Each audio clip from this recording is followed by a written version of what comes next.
शेवगावमध्ये महिलांना चाकूचा धाक दाखवत लूट, जागरूक नागरिकांचे पोलिसांना निवेदन.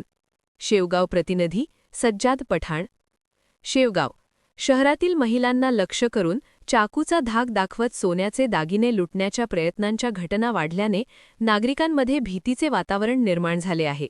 या पार्श्वभूमीवर शहरातील जागरूक नागरिकांनी शेवगाव पोलीस स्टेशनला निवेदन देत तातडीच्या कारवाईची मागणी केली. गेल्या काही दिवसांपासून भर बाजारपेठ, खंडोबा नगर, शिवाजी चौक, ब्राह्मण गल्ली, श्रीराम कॉलनी परिसरात रात्रीच्या वेळेस काही अज्ञात व्यक्ती महिलांना धमकावत दागिने हिसकावण्याचा प्रयत्न करत असल्याची माहिती नागरिकांनी निवेदनात दिली आहे.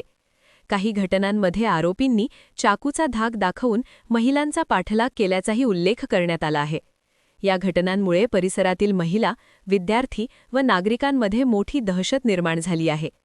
निवेदनात नागरिकांनी नमूद केले आहे की शहराच्या मध्यवर्ती भागात अशा घटना घडत असताना पोलीस यंत्रणेने अधिक सतर्कतेने गस्त घालणे आवश्यक आहे.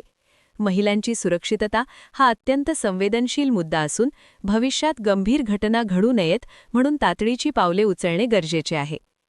नागरिकांनी केलेल्या मुख्य मागण्या पुढीलप्रमाणे: संबंधित परिसरात दिवसरात्र पोलीस गस्त वाढवावी, संशयितांचा शोध घेऊन कठोर कारवाई करावी, शहरातील सीसीटीव्ही तपासून आरोपींची ओळख पटवावी, महिलांच्या सुरक्षेसाठी विशेष पथकाची नियुक्ती करावी.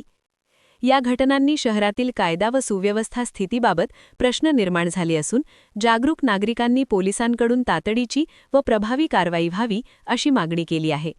नागरिकांचे म्हणणे आहे की महिलांची सुरक्षितता धोक्यात येत असल्याने भविष्यातील घटना रोखण्यासाठी पोलिसांनी कडक पावले उचलणे आवश्यक आहे. दरम्यान पोलिसांनी या निवेदनाची दखल घेऊन संबंधित परिसरात अतिरिक्त गस्त सुरू करण्याचा शब्द दिल्याचे सांगितले. यावेळी डॉक्टर नीरज लांडे, दत्तात्रय फुंदे, उज्ज्वल धूत, हरीश शिंदे, सागर शिंगारे, रेशम शेळके, विजय काथवटे यावेळी उपस्थित होते.